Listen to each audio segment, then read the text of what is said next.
നമസ്കാരം. Kerala astrology blog എന്ന ഈ ചാനലിലേക്ക് ഏവരെയും സ്വാഗതം ചെയ്യുന്നു.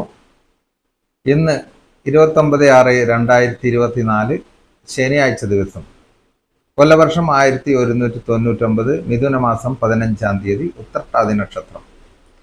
ഞാൻ അജയനാരായണൻ. ഇന്ന് ഞാൻ പറയാൻ പോകുന്ന വിഷയം ഗജകേസരി യോഗത്തെക്കുറിച്ചാണ്. കേസരി യോഗം എന്ന് പറയുന്നത് പലയാളുടെ ജീവിതത്തിലും പല ജാതകങ്ങളിലും കണ്ടിട്ടുള്ള ഒരു യോഗമാണ് കേസരി യോഗം. പക്ഷെ അത് പലർക്കും അനുഭവത്തിൽ വരുന്നുണ്ടോ ഉള്ളത് ഒരു ചില ആൾക്കാർക്ക് ജാതകത്തിൽ കേസരി യോഗം എഴുതിയിട്ടുണ്ടാവും. പക്ഷേ ഫലത്തിൽ ഒരു ഒരു കേസരി യോഗത്തിൻ്റെ യാതൊരു അനുഭവങ്ങളും ഒരു ബെനഫിറ്റും കിട്ടാത്ത ഒരവസ്ഥയും ഉണ്ട്. അപ്പോൾ നമ്മൾ ഇന്ന് പരിശോധിക്കാൻ പോകുന്നത് കേസരി യോഗം ജാതകത്തിൽ ഉണ്ടായി, പക്ഷെ അത് കിട്ടുന്നില്ല. എന്തുകൊണ്ട് കിട്ടുന്നില്ല? പിന്നെ എന്താണ് കേസരി യോഗം? അതിനെക്കുറിച്ചിട്ടുള്ള ഒരു ചെറിയൊരു വിശദീകരണമാണ്. നമ്മുടെ ജീവിതത്തിൽ പലതരത്തിലുള്ള അരിഷ്ടതകൾ ജാതകത്തിൽ ഉണ്ടെങ്കിലും ചില യോഗങ്ങൾ വന്നു ചേരുമ്പോൾ ജീവിതം ആകെ മാറി മറിഞ്ഞ് നമ്മൾ ആ പഴയ ദുരിതകാലമൊക്കെ മാറി നല്ലൊരു കാലം വരുന്ന ഒരു കാഴ്ചയും നമ്മൾക്ക് കാണാൻ പറ്റും. അതിനെക്കുറിച്ചാണ് അപ്പോൾ ജാതകത്തിൽ കേസരി യോഗം എങ്ങനെയാണ് സംഭവിക്കുന്നത് എന്ന് പറയുന്നതാണ് ഞാൻ പറയാൻ പോകുന്നത്. ജാതകത്തിൽ കേസരി യോഗം ചന്ദ്രകേന്ദ്രങ്ങളിൽ ഗുരു നിന്ന് കഴിഞ്ഞാൽ കേസരി യോഗം ഉണ്ടാവുമെന്നാണ് ആചാര്യന്മാർ പറയുന്നത്. ഗുരു ചന്ദ്രകേന്ദ്രങ്ങളിൽ നിന്നാൽ കേസരി യോഗം സംഭവിക്കണമെന്നില്ല. കാരണം അതിന് പല കാരണങ്ങളുണ്ട്. ചിലപ്പോൾ ചിലയാളുടെ ജാതകത്തിൽ ആ ജാതകം എഴുതിയ ആള് കേസരി യോഗം പറഞ്ഞിട്ടുണ്ടാവും. ഗുരു ചന്ദ്രന്മാർ പരസ്പരം ദൃഷ്ടി ചെയ്തിട്ടും ചന്ദ്രന്റെ ലഗ്ന കേന്ദ്രങ്ങളിലൊക്കെ ഉണ്ട്. പക്ഷേ ജീവിതത്തിൽ ഒരിക്കലും കേസരി യോഗം വന്നിട്ടില്ല. ഞാൻ ഇത്ര പ്രായമായി, ഇനി എപ്പോഴാണ് കേസരി യോഗം വരിക?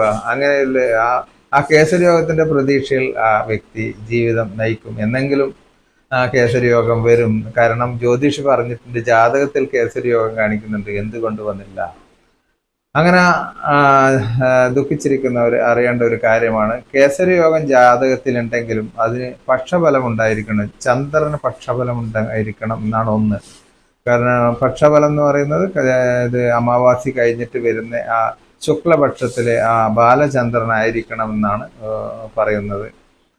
അല്ലാതെ കൃഷ്ണപക്ഷത്തിൽ ചന്ദ്രൻ ഉള്ളപ്പോൾ ഈ ഗുരുവിനെ ദൃഷ്ടി ചെയ്ത് ചന്ദ്രകേന്ദ്രങ്ങളിൽ നിന്നാൽ അത് ഒരിക്കലും അനുഭവത്തിൽ വരില്ല. ജാതകത്തിൽ അങ്ങനെ എഴുതിയിട്ടുണ്ടാവും മാത്രമേ ഉണ്ടാവുള്ളൂ, അനുഭവത്തിൽ വരാൻ സാധ്യതയുള്ള. അപ്പോൾ അതുപോലെ മറ്റ് പാപഗ്രഹങ്ങൾ ഈ ഗുരുവും ചന്ദ്രനും നിൽക്കുന്ന രാശിയിൽ ആ പാപഗ്രഹങ്ങൾ ഉണ്ടാവാൻ പാടില്ല എന്നാണ് പറയുന്നത്. അങ്ങനെ ഈ ഗുരു ചന്ദ്രന്മാരുടെ രാശിയിൽ ഇവർ തനിയായിരിക്കണം, വേറെ പാപഗ്രഹങ്ങളൊന്നും ഉണ്ടാകാൻ പാടില്ല. അപ്പോൾ ഈ ഗുരുവിനെയും ചന്ദ്രനെയും ശുഭദൃഷ്ടി ഉണ്ടായാൽ നല്ലതാണെന്ന് പറയുന്നുണ്ട്.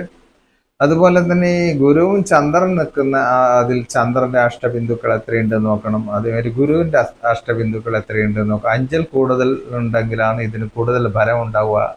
അപ്പോൾ നമ്മളെ ഈ കേസരി യോഗം ഉണ്ടാകുമ്പോൾ ഒന്ന് ചന്ദ്രന് പക്ഷഫലം ഉണ്ടായിരിക്കണം, പാപഗ്രഹങ്ങൾ യോഗം ചേർന്ന് നിൽക്കാൻ പാടില്ല.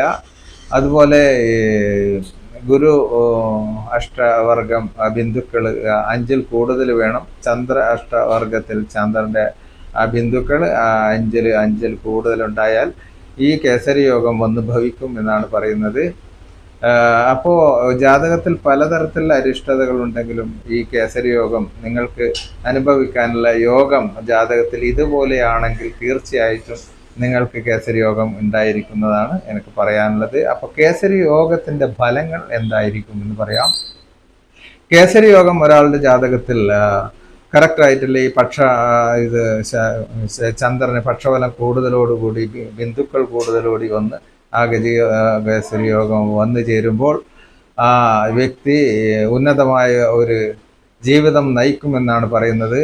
1000 ആനകളെ ഒരു സിംഹം പരാജയപ്പെടുത്തുന്ന പോലെ നമ്മുടെ ജാതകത്തിലെ അരിഷ്ടതകളെല്ലാം വെട്ടിനിരത്തി വലിയ ഒരു നേതൃസ്ഥാനത്തേക്ക് കുലസ്ഥാനത്തേക്കും അതുമാതിരി വലിയ സമ്പന്നനും വലിയ പ്രതാപിയും എന്തിനു പറയുന്നു വലിയ മഹാരാജാവിനെ ആവാനുള്ള ഒരു സാധ്യതകളാണ് കാണിക്കുന്നത്. ഇപ്പോൾ മഹാരാജാവില്ലെങ്കിലും ഒരു മന്ത്രിയോ അതുമാതിരി പ്രശസ്തമായി ലോകം അറിയപ്പെടുന്ന ഒരാളായി വലിയൊരു ഒരു ജീവിതം, സമ്പന്നമായ ഒരു ജീവിതം അയാൾക്ക് ഉണ്ടാവും എന്നാണ് പറയുന്നത്. അപ്പോൾ ജാതകത്തിൽ കേസരി യോഗമുള്ളവർ ശ്രദ്ധിക്കണം. പരസ്പരം ചന്ദ്രനും ഗുരുവും പരസ്പരം ദൃഷ്ടി ചെയ്ത് ലഗ്ന കേന്ദ്രങ്ങളിൽ നിന്നുകൊണ്ട് മാത്രം ഈ യോഗം നമുക്ക് വരില്ല. അത് പക്ഷഫലം കൂടുതലുണ്ടെങ്കിൽ മാത്രമേ നമുക്ക് അനുഭവത്തിൽ വരൂ. അപ്പോൾ അതുപോലെ മറ്റ് എന്ത് ദോഷമുണ്ടെങ്കിലും ഈ ഞാൻ പറഞ്ഞ പോലെ 1000 ആനകളെ ആയി യുദ്ധം ചെയ്ത് ജയിച്ചു വരുന്ന ഒരു യോദ്ധാവിനെ പോലെ, ഒരു സിംഹത്തിനെ പോലെ ആയിരിക്കും നിങ്ങൾ ഉണ്ടാവുക. ഒരു ജാതകത്തിൽ ഈ കേസരി യോഗം വന്നു കഴിഞ്ഞാൽ അത് ആദ്യകാലങ്ങളിലെ കഷ്ടതകളെല്ലാം മാറി, മറ്റരിഷ്ടതകളെല്ലാം മാറി ഉന്നതമായ ഒരു ജീവിതത്തിലേക്ക് നിങ്ങളെ കൊണ്ടുപോകും എന്നാണ് എനിക്ക് പറയാനുള്ളത്. ഇനി മറ്റൊരു വീഡിയോയുമായി വീണ്ടും ഞാൻ വരും. സബ്സ്ക്രൈബർ ചെയ്യാത്തവർ തീർച്ചയായും ചെയ്യുക. എൻ്റെ വീഡിയോ ഇഷ്ടമായ ലൈക്ക് ചെയ്യുക, കമൻറ്റ് ചെയ്യുക.